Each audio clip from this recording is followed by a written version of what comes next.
Hi everyone. तो आज हम डिस्कस करेंगे IMCT केमिस्ट्री 2024। ठीक है, तो 2024 के पेपर में केमिस्ट्री के जो क्वेश्चंस आए थे वो सबसे पहले very first one, vacant space in BCC body centred cubic lattice unit cell is. ये कह रहा है कि BCC में वेकेंट स्पेस कितना है। आपने ये पढ़ा है, ये क्वेश्चन थोड़ा सा उल्टा पूछा हुआ है, घुमा करके पूछा हुआ है। हमने ये पढ़ा है कि पैकिंग एफिशिएंसी या पैकिंग फ्रैक्शन इन BCC जो होती है दैट इज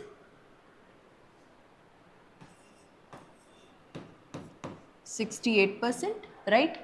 पैकिंग फ्रैक्शन का मतलब है कितनी प्लेस ऑक्यूपाइड है, और ये उससे उल्टा पूछ रहा है, ये पूछ रहा है वेकेंट स्पेस कितना है। तो आपको क्या करना पड़ेगा, वेकेंट स्पेस के लिए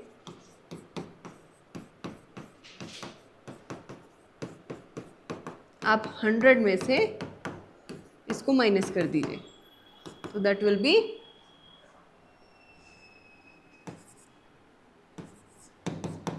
32%, जो कि फर्स्ट वाला है। इसमें ऑप्ट किए हुए जो आंसर्स हैं, जैसे यहाँ पे 32 ऑप्ट कर रखा है, नॉट नेसेसरी कि हर कोई करेक्ट है। ये किसी बच्चे के मतलब समबडी हैज डन इट, तो ये वहां से है, बट फर्स्ट का आंसर यहाँ कितना है, 32%। नेक्स्ट देखो, spontaneity of a cell which is correct. किसी भी सेल के स्पॉन्टेनियसली वर्क करने के लिए, स्पॉन्टेनियस का मतलब है जो अपने आप ही काम कर रहा है, खुद से जो रिएक्शन हो रही है, खुद से जो सेल का सेटअप है। और ये बात फिक्स है, किसी भी सेल के वर्क करने के लिए उसके ई सेल की वैल्यू हमेशा पॉजिटिव होनी चाहिए, तभी वो सेल वर्क करेगा, वरना नहीं करेगा। अगर किसी के सेल की वैल्यू पॉजिटिव है, ई सेल की वैल्यू पॉजिटिव है, तो उसकी डेल जी की value will definitely be negative. Also for spontaneous we need spontaneity, we need del g to be negative. तो इसका आंसर क्या है, बी वाला, क्योंकि यही एक है। Kolb's reaction, the reacting substances are। तो देखो Kolb's reaction क्या होती है,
salicylic acid, got it। Sodium phenate and CO2, sodium phenate ये इसी को कह रहे हैं, सोडियम फिनॉक्साइड आयन को, एंड CO2, तो these two are the reacting substance. CCl4 का कोई काम नहीं होता, CHCl3 इसमें बनता ही नहीं है। ये होती है आपकी Kolb's reaction। A first order reaction is half completed in 45 minutes. How long does it take to make the completion of the reaction? First order reaction completed in T half आपको दे रखा है 45 मिनट, तो इससे आप K निकाल सकते हैं which is upon T half, that is 45 minute. Okay, how long does it take, time बताना है आपको। T फॉर्मूला क्या होता है, यूजुअल फॉर्मूला जो होता है वो K का होता है,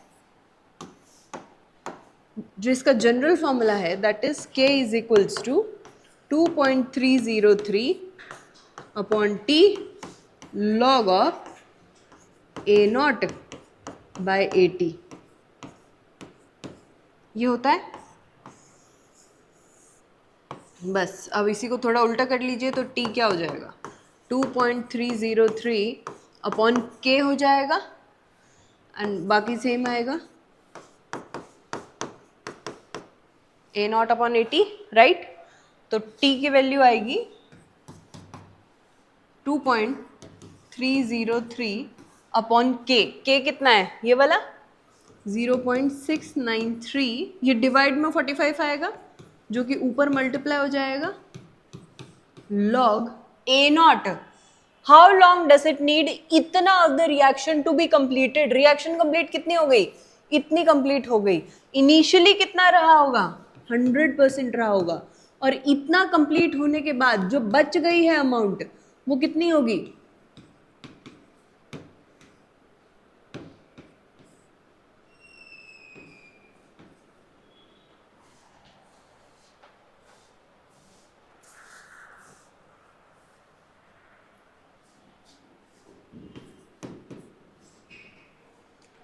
बस इसको आप सॉल्व कर लीजिए इसके बाद, तो मिनट्स में आपका आ जाएगा। आवर्स में पूछा है क्योंकि ये देखो ये कितना था, ये मिनट में था।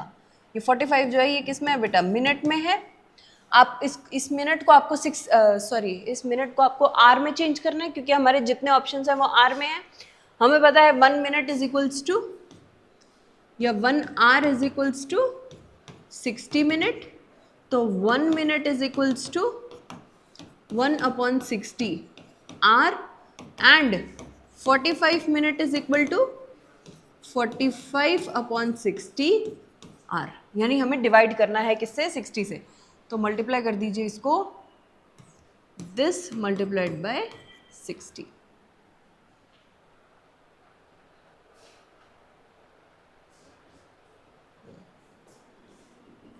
बस अब इसको आप सॉल्व कर लेना।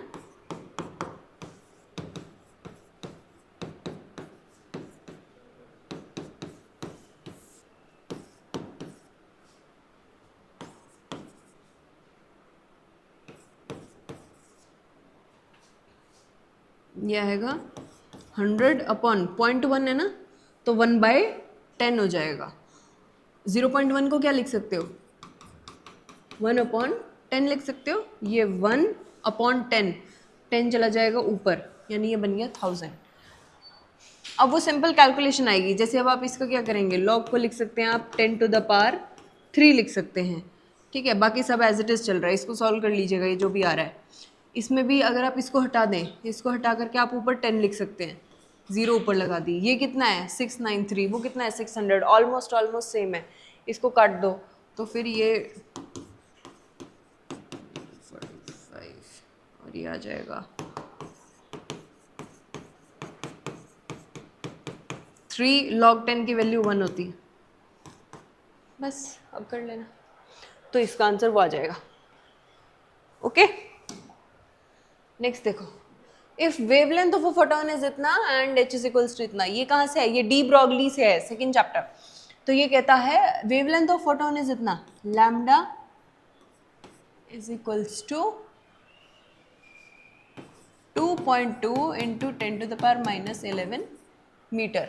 h की वैल्यू आपको गिवन है, Planck's constant is 6.6 10⁻34 joule second. Then momentum of photon lambda is equals to h upon p, which is equals to h upon mv, that is momentum। हमें क्या चाहिए, p की value is equals to h upon lambda is equals to 6.6 into 10⁻34 upon 2.2 into 10⁻11। just calculate this, you will get the value of p, that is momentum।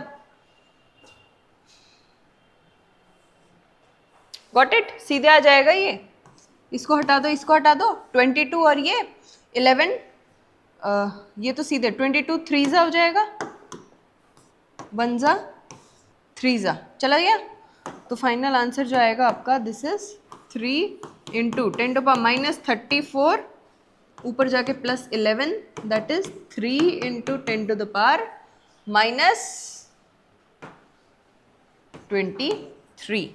Unit देख लेना, क्योंकि यहाँ पे क्या था, जूल सेकंड और ये मीटर था, तो किलोग्राम मीटर पर सेकंड में ये कन्वर्ट हो जाएगा। Got it.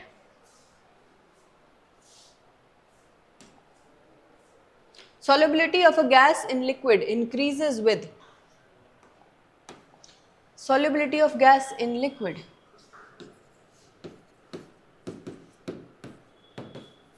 Gas in liquid वाला जो है सेकेंड चैप्टर सॉल्यूशंस में हमने इसमें दो इफेक्ट पढ़े हैं, एक टेम्परेचर इफेक्ट जो कि नेग्लिजिबल होता है, इसको तो पढ़ा ही नहीं हमने क्योंकि ये इग्नोर कर सकते हैं इसको। दूसरा होता है प्रेशर इफेक्ट, और प्रेशर इफेक्ट ये कहता है कि pressure is directly proportional to solubility. अगर प्रेशर बढ़ेगा तो सॉल्युबिलिटी बढ़ेगी, सॉल्युबिलिटी कम होगी तो प्रेशर भी कम होगा। इसने कहा है solubility of gas in liquid increases, solubility को अगर आप इंक्रीज करेंगे तो प्रेशर भी क्या होगा बेटा, इंक्रीज करेगा, increase of pressure and decrease of temperature. यहाँ पे टेम्परेचर का इफेक्ट भी था। अगर हम दोनों को मिक्स करके पढ़ रहे हैं तो ये आपने पढ़ा था हेनरीज लॉ में, जहाँ P pressure is directly proportional to mole fraction. We already know that pressure is directly proportional to solubility. Mole fraction is inversely proportional to KH is inversely proportional to temperature. तो यहाँ से ये दोनों relations को इसने उठाया है, एक ये वाला और एक इसके साथ। तो कहता है S is directly proportional to P and S is inversely proportional to T. और ये किसके लिए है, for gas present in liquid के लिए। हेनरीज लॉ में ये सब करते हैं, ये सब समझते हैं, ठीक है। Among the following product by the reaction of product formed by the reaction of anisole with HI.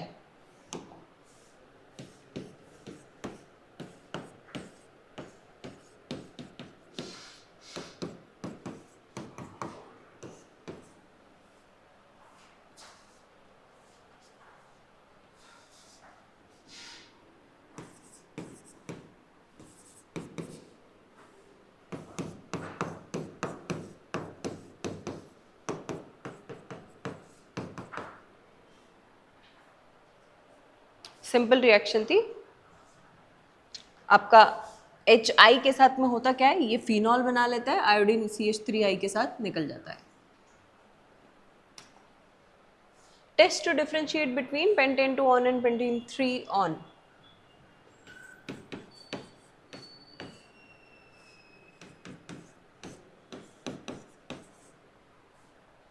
Pentane ना, एक सेकेंड,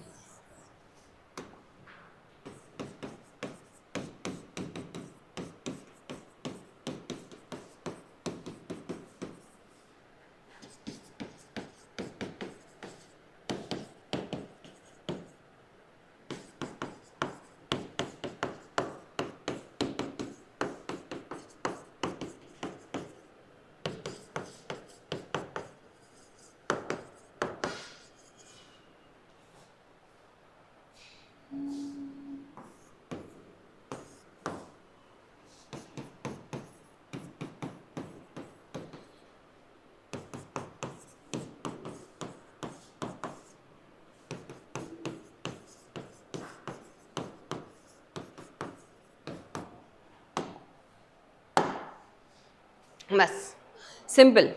आप इसका करा दीजिए आयोडोफॉर्म टेस्ट। जैसे ही आप इसका आयोडोफॉर्म टेस्ट कराते हैं तो जो फर्स्ट हमारा है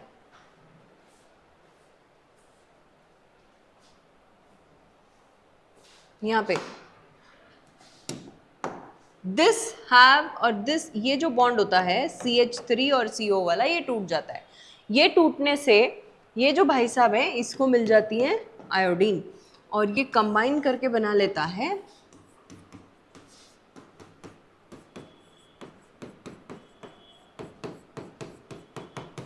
CH3I का येलो PPT।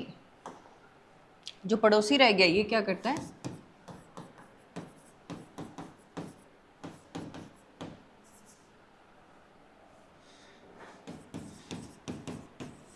ये बना लेता है। अब ये किस में बनता है, पेंटेन 2 ऑन के केस में बन सकता है। इसमें क्यों नहीं बन सकता, इसमें क्या प्रॉब्लम है? इसमें बेटा जो बॉन्ड टूटेगा वो देखो ये टूटेगा,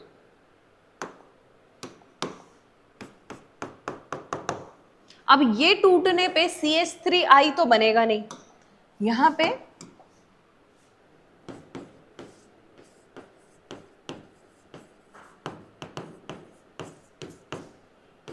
अब आप कहेंगे मैम CH3I नहीं बना तो क्या हुआ, कुछ और तो बना, कुछ और बना, लेकिन जो येलो पीपीटी था वो तो इसका था ना, जिससे हमें डिस्टिंग्विश करने में आसानी हो रही थी, वो यहाँ पे बन नहीं रहा, तो हम डिस्टिंग्विश कर सकते हैं कि भैया पेंटेन टूऑन में से तो येलो पीपीटी निकल जाएगा, इसमें से येलो पीपीटी नहीं निकला, इसका मतलब यहाँ पे CH3 फ्री था, उसके पास नहीं था। तो this is the iodoform distinguish test. Complex hexammine platinum chloride will give dash number of ions on ionization. Complex hexammine platinum hexammine NH3 6 और कह रहा है क्लोराइड Cl 4, इसके जो ऑक्सीडेशन स्टेट है हमें पता है NH3 जो है ये तो न्यूट्रल लिगैंड है, इसके पास तो कोई चार्ज है नहीं, ये न्यूट्रल नेचर का है। अब ये अगर न्यूट्रल लिगैंड लगा हुआ है तो जो भी चार्ज प्लैटिनम के ऊपर है वो किसकी वजह से है, क्लोरीन की वजह से। ऑक्सीडेशन स्टेट ऑफ प्लैटिनम कितना है 4, तो बाहर कितने क्लोरीन लगे होंगे 4 लगे होंगे, ये बन गया इसका मॉलिक्यूलर फॉर्मूला, राइट। अब आपसे पूछ रहा है कि आयनाइजेशन होने पे कितने आयंस देगा, तो भैया आयनाइजेशन होने पे वी नो कि ये जो बाहर वाले होते हैं, जो कोऑर्डिनेशन स्फीयर के बाहर की मोइटी है, जितनी वो होती है उतने ही आपके आयनाइजेशन के आयंस होते हैं। ये कितने हैं 4, तो आयनाइजेशन के आयंस भी कितने होंगे 4। Got it. Work done when 2 moles of an ideal gas expands reversibly and isothermally from a volume of 1 liter to 10 liter at इतना। ओके तो आपको बस प्रोसेस पता होना चाहिए और उसका फॉर्मूला याद होना चाहिए। अब इसका जो वर्क डन होता है उसका फॉर्मूला क्या होता है, work done is equals to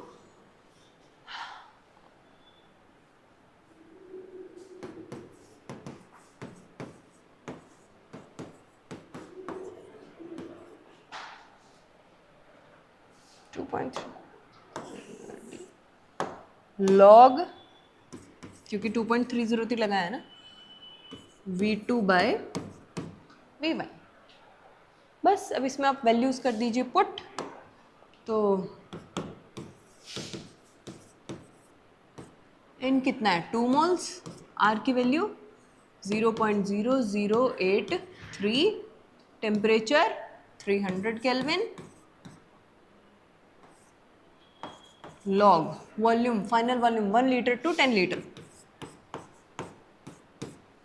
log 10 की वैल्यू 1 हो जाएगी। बस ये कैलकुलेट करना है आपको, वो आपका वर्क डन आ जाएगा। डायरेक्टली फॉर्मूला बेस्ड क्वेश्चन है, आपको फॉर्मूला आता है तो फिर हो जाएगा।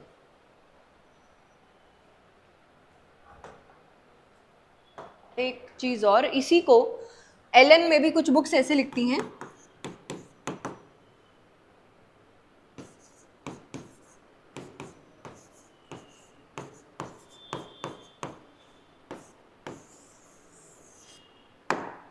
तो वो आपकी मर्जी है, आप एलन की फॉर्म में पढ़ रहे हैं या लॉग की फॉर्म में पढ़ रहे हैं, क्योंकि इसी को जब लॉग में लिखा जाएगा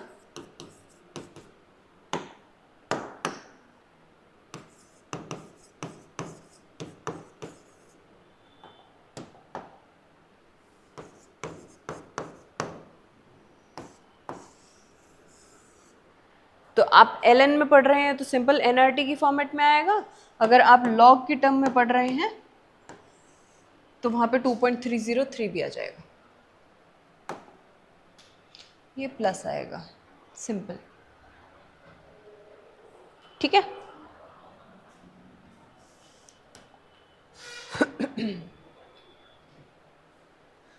colloidal solution commonly used in the treatment of skin disease, colloidal sulfur। इसके एप्लीकेशन पार्ट वाले जो क्वेश्चन होते हैं ये डायरेक्ट होते हैं, अगर आपको आता है तो आता है, इसके पीछे कोई बहुत बड़ा ऐसे कॉन्सेप्ट नहीं है। If you remember it then it's okay, अगर नहीं आ रहा है तो। Which of the following hydride is electron deficient? B2H6, C4। इन सभी के अंदर B2H6 जिसको कहा भी जाता है डाइबोरेन, ये कैसा होता है बेटा? इलेक्ट्रॉनिकली डेफिशिएंट होता है। क्यों? क्योंकि देखो इसमें ऐसा स्ट्रक्चर होता है, एक बोरोन होगा, ये दूसरा बोरोन होगा,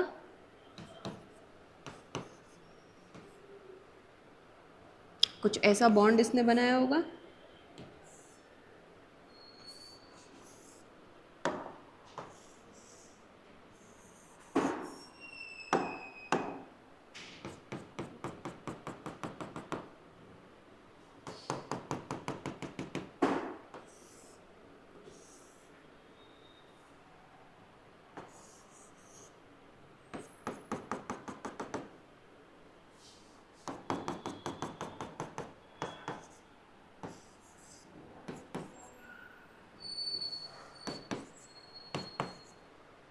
ऐसे। और ये वाले जो बॉन्ड होते हैं, यहाँ पे क्या है देखो, इस हाइड्रोजन के पास इलेक्ट्रॉन है, इसके पास होगा, इसका नहीं होता। तो यहाँ पे 3 एटम का मिलकर के बॉन्ड बन रहा है, लेकिन इनके पास 3 बॉन्ड में 2 ही इलेक्ट्रॉन होते हैं, और इसी वजह से ये कैसा रहता है? इलेक्ट्रॉनिकली डेफिशिएंट नेचर का रहता है। बाकी सबके अंदर क्या है? इसमें कंप्लीट ट्रांसफर है, उसमें कोवलेंट बॉन्ड है अच्छा खासा, यहाँ पे भी कोवलेंट बॉन्ड बन रहे हैं, सब में ठीक ठाक हो जाता है। लेकिन यहाँ नहीं होता। क्यों? क्योंकि 3 सेंटर, 3 एटम के पास कितने इलेक्ट्रॉन है? 2 इलेक्ट्रॉन। तो ये कैसा रहता है? Electronically deficient. General name of the compound formed by the reaction aldehyde and alcohol. Aldehyde, alcohol. तो यहाँ पे क्या आएगा?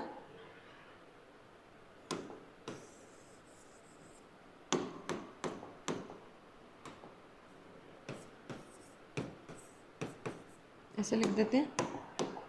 ये भाई साहब यहाँ पे अटैक करेंगे, ये बॉन्ड ओपन हो जाएगा,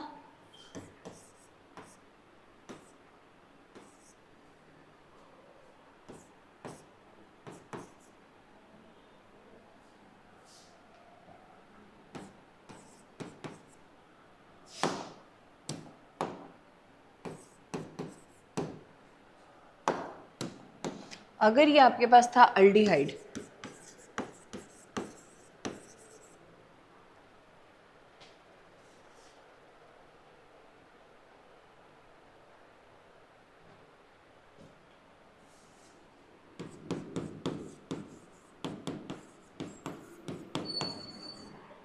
ये फर्दर रिएक्शन करके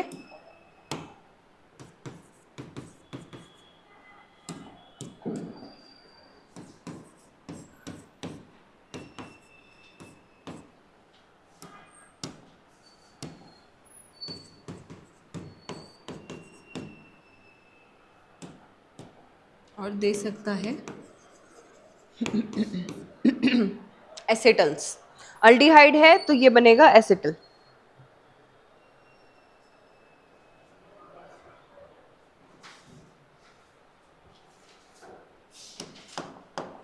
इसको आप ये भी लिख सकते हैं, इसकी ज़रूरत नहीं है।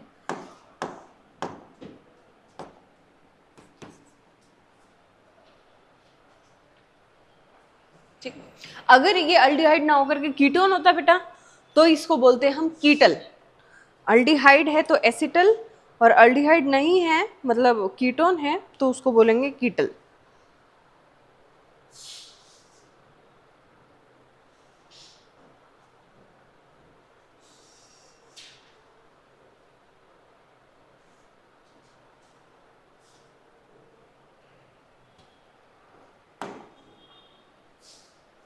An aqueous solution of alcohol containing इतना ग्राम वाटर, इतना the mole fraction of water. Mole fraction का डायरेक्ट फॉर्मूला होता है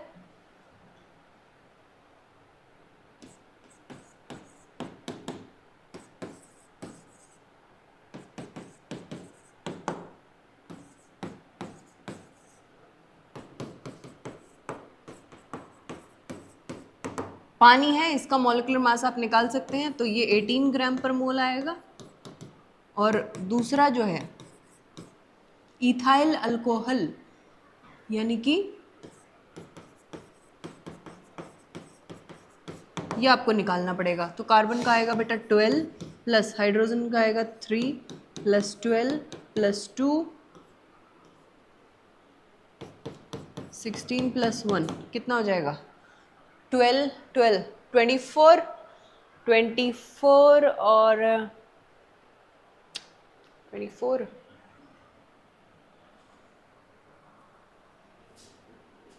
24 और 3, 27, 27 और 3, ये हो गया 30, 46। ठीक है, mole fraction of water, direct formula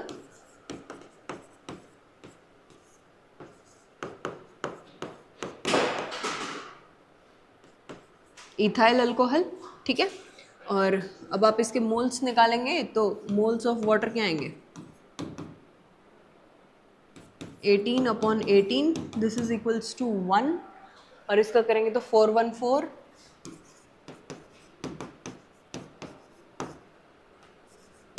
upon 46, यही आएगा। पानी का तो कितना है? 1/1 प्लस 414/46। इसको आप सॉल्व कर लीजिएगा।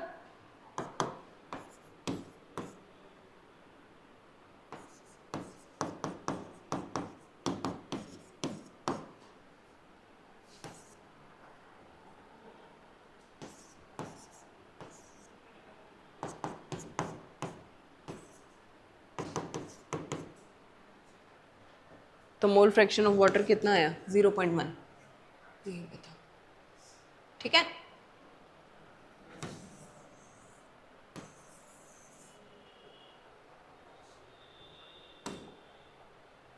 इन fuel cells dash are used as a catalyst. आपको पता है फ्यूल सेल जो होते हैं, मैं पूरा डायग्राम वगैरह में नहीं जा रही हूँ, वो बहुत लेंदी हो जाएगा, बट मोटा मोटी तौर पे हमें ये मालूम है कि फ्यूल सेल्स के अंदर जो बेसिक रिएक्शन है that is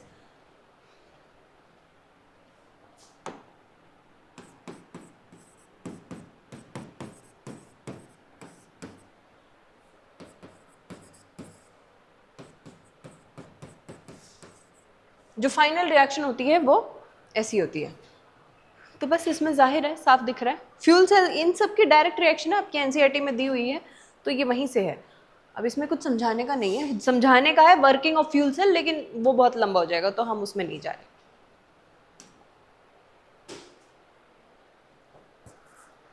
major product form when ethanol is heated in the presence of H2SO4 या 443 केल्विन। तो इसमें क्या है बेटा? डिहाइड्रेशन रिएक्शन है।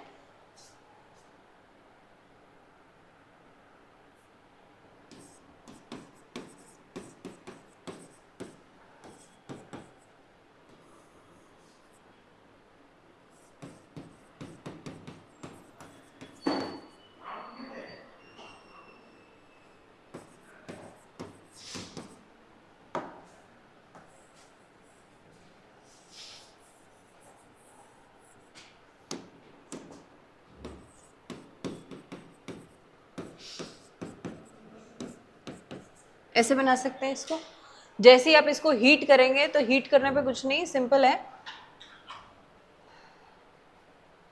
कि ये जो है मॉलिक्यूल, इसको आप ऐसे समझ सकते हो कि ये पानी बना करके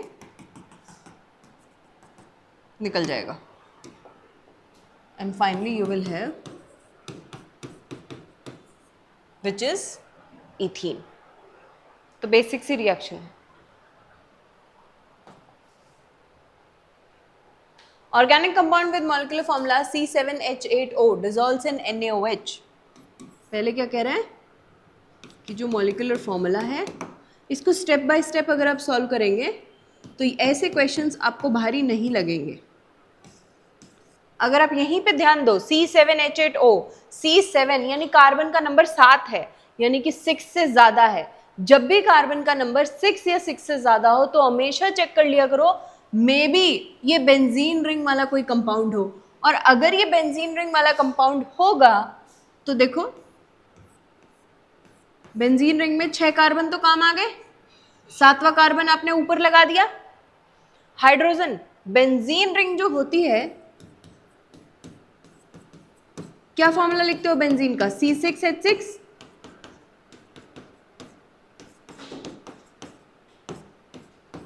यही होती है ना? तो H6 तो वहां यूज हो गए। अब इसमें हाँ, यहाँ पे एक सब्स्टिट्यूएंट है, तो यानी ये वाला हाइड्रोजन हट गया होगा, तो आपके पास एक हाइड्रोजन वहां से भी आ गया। अभी नीचे जो रिंग में यूज हुए हैं वो 5 हुए हैं, तो हम ये कह सकते हैं कि ऊपर कुछ कार्बन वाला कंपाउंड है, ऑल्सो एक ऑक्सीजन भी उसमें लगा हुआ है। ओके, अभी हम फर्दर देखेंगे जो भी होगा, बट फिलहाल मैंने बेंजीन में यूज कर दिया, बाकी ऊपर लिख दिया। तो देखो ये कह रहा है कि पहले ये NaOH में डिसॉल्व हो जाता है,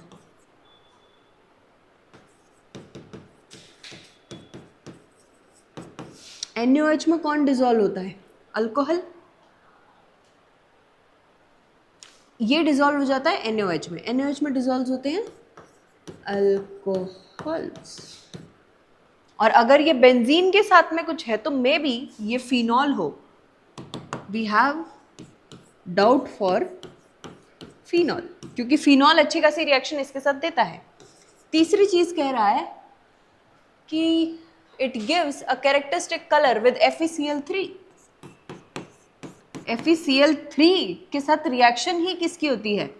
अगेन फिनॉल की। इन दोनों से हमारा डाउट किस पे जा रहा है? फिनॉल पे।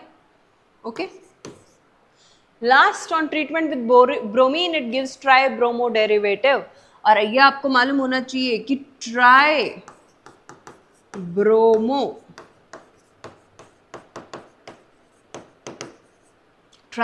डेरिवेटिव अगर मिल रहा है तो वो आप लोगों ने एक पिक्चर देखी है जिसमें बेंजीन के साथ, जिसमें बेंजीन पे दोनों ऑर्थो और पैरा पोजीशन पे सब्स्टिट्यूएंट लगा होता है, इसी को बोलते हैं ट्राई ब्रोमो डेरिवेटिव।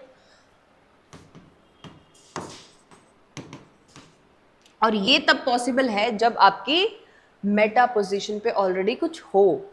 एक तो डाउट हमारा यहाँ से क्लियर हो गया कि भैया फिनॉल तो ये है, फिनॉल का मतलब एक OH ग्रुप लगा हुआ है। दूसरी चीज कि कार्बन एक एक्स्ट्रा है, तो कार्बन बाहर भी बचेगा, तो हमने कहा ठीक है, तो इसका मतलब बेंजीन रिंग के ऊपर CH3 भी लगा हुआ है।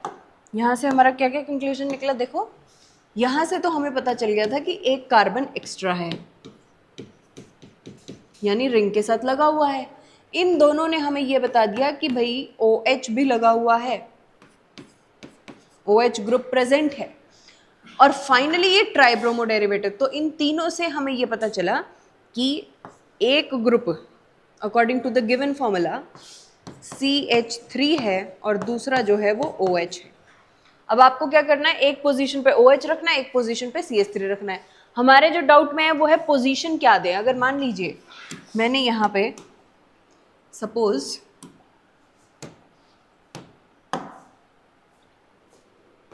हम ये ले लेते हैं, ये बन गया फिनॉल। अब ये इन दोनों के साथ रिएक्शन दे देगा। अब मेरे को ये देखना है, तो इसके लिए क्या है,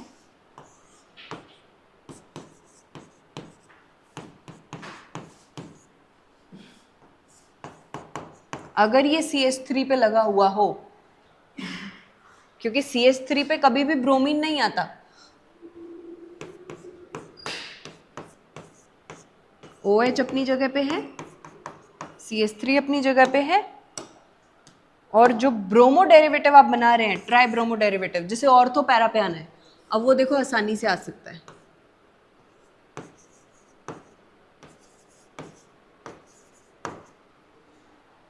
तभी तो ये फुलफिल होगा ट्राई ब्रोमो डेरिवेटिव। अगर आपने CH3 की पोजीशन चेंज कर दी तो इसके बनने में दिक्कत हो जाएगी। अब आप कहेंगे मैम ये ऐसे आपको कैसे पता यही पोजीशंस होंगी ब्रोमीन की? देखो OH के रिस्पेक्ट में ये ऑर्थो पोजीशंस हैं और ये वाली पैरा पोजीशन है, इसके रिस्पेक्ट में भी ये ऑर्थो पोजीशन है और ये पैरा पोजीशन है। ट्राई ब्रोमो डेरिवेटिव जब बनता है तो उसमें होता ही यही है कि ortho and para positions are occupied. इसमें बाय डिफॉल्ट ये होता है कि ऑर्थो और पैरा पे ही प्रोडक्ट आता है, मेटा पे नहीं आता। ऑल्सो अगर मेटा पे CH3 लगा हुआ है, जो कि ये भी मेटा ही है, ऐसे मत सोचना कि मैम ये तो खाली है, यहाँ पे, यहाँ भी तो हो सकता था, यहाँ भी होता तो भी तो वो OH के रिस्पेक्ट में तो मेटा ही होता। ये पोजीशन क्या है बेटे, ये मेटा पोजीशन है, ये वाली भी क्या है, मेटा पोजीशन है ना, OH के रिस्पेक्ट में। तो दोनों में से किसी एक मेटा पोजीशन पे लगा दीजिए। मेटा पोजीशन पे CH3 लगाए तो वो automatically ortho and para product को ही फेवर करेगा। एंड ये देखो, इसके साथ जो रिएक्शन होनी है वो ऐसे हो जाएगी।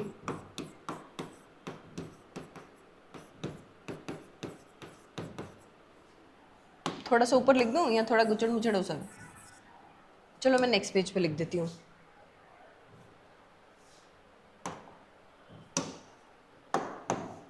तीनों रिएक्शन में यहाँ लिख रही हूँ। सबसे पहली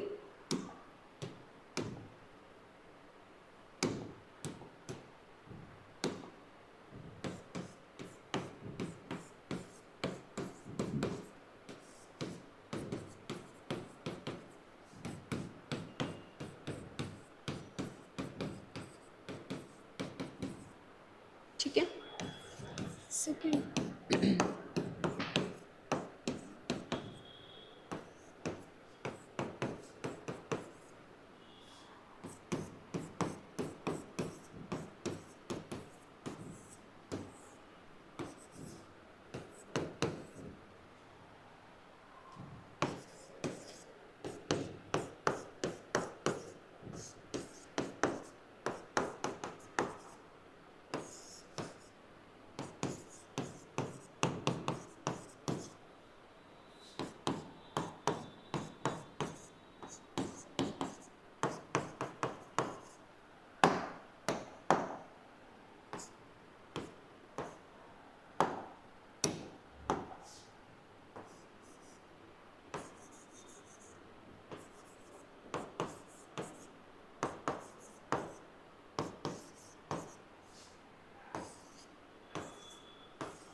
ठीक है। तो दिस इज योर कंपाउंड जो जहां से शुरू हुआ था। ये एक ऑर्गेनिक कंपाउंड जो ये सब देता है वो ऑर्गेनिक कंपाउंड ये है।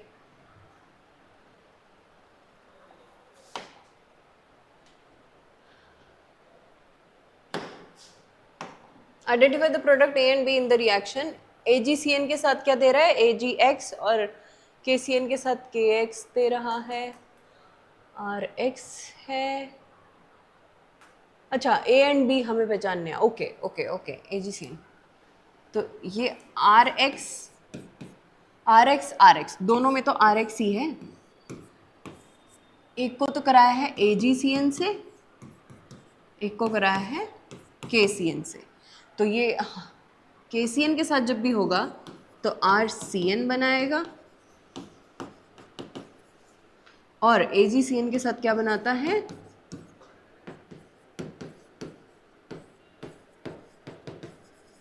आइसोसाइनाइड। ऐसा क्यों है?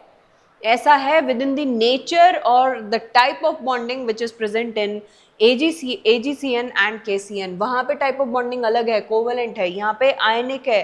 तो इसी वजह से, और बाकी डिटेल में रीजन जानने के लिए आपको क्लासेस देखनी चाहिए। मैंने ये क्लास में भी आप लोगों को पूरा एक्सप्लेन में करवाया भी था और लिखवाया भी था कि यहाँ पे कोवेलेंट बॉन्डिंग होने की वजह से ये आइसोसाइनाइड की फॉर्मेशन कराता है, और ये यहाँ पे आयनिक टाइप ऑफ बॉन्डिंग मिलने की वजह से साइनाइड बनता है। तो उसमें आप ये कह सकते हैं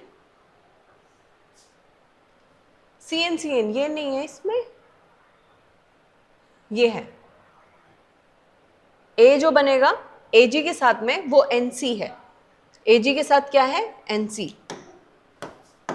क्योंकि देखना भी तो है ना, ये Ag के साथ क्या है? NC। A वाला B KCN के साथ, तो पोटेशियम के साथ में जो बना है that is cyanide, CN। Correct IUPAC name of cisplatin is, correct IUPAC name.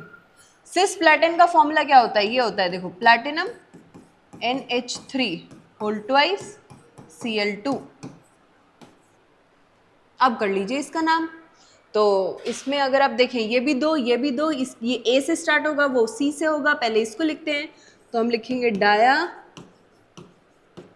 अमीन, ये डाया क्लोराइडो, या फिर कुछ बुक्स इसको क्लोरो लिखती हैं।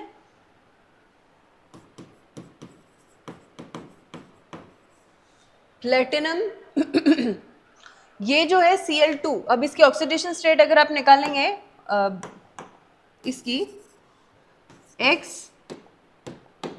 प्लस 2 × 0, क्योंकि ये कैसा है न्यूट्रल, ये नेगेटिव होता है, plus 2 × -1, this is equal to 0, पूरा न्यूट्रल है, और आपको मिलेगा X इज इक्वल टू +2। ये इसका नाम हो जाएगा, ये सही लगाया था। Ethanoic acid undergoes HVZ but methanoic acid does not, because देखो इथेनॉइक क्या होता है,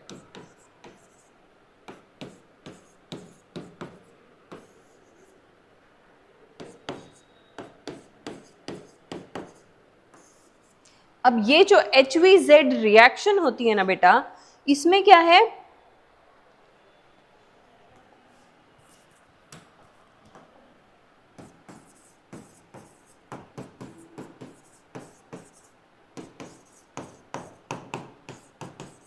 जो फर्स्ट स्टेप होता है, with in the first step it is कि आपका जो बीटा हाइड्रोजन होता है वो रिमूव हो जाता है। अब यहां अगर आप देखो, ये अल्फा कार्बन सपोज, या अल्फा हाइड्रोजन रिमूव होगा अकॉर्डिंग टू इट, तो यहां पे ये इसका बनेगा CH2 और यहीं पे लग जाता है Br और ये रहेगा एज इट इज। ठीक है, फर्स्ट स्टेप में।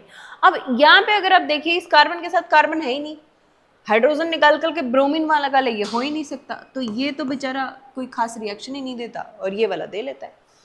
तो एब्सेंस ऑफ अल्फा हाइड्रोजन हमें बताना था इथेनॉइक के साथ क्यों देता है ना, तो प्रेजेंस ऑफ अल्फा हाइड्रोजन। अगर ये पूछता ओके हाँ, यहाँ दो बातों का ध्यान रखना है, absence of alpha hydrogen in ethanoic, ethanoic के अंदर अल्फा हाइड्रोजन प्रेजेंट है, और जबकि मीथेनॉइक में एब्सेंट है।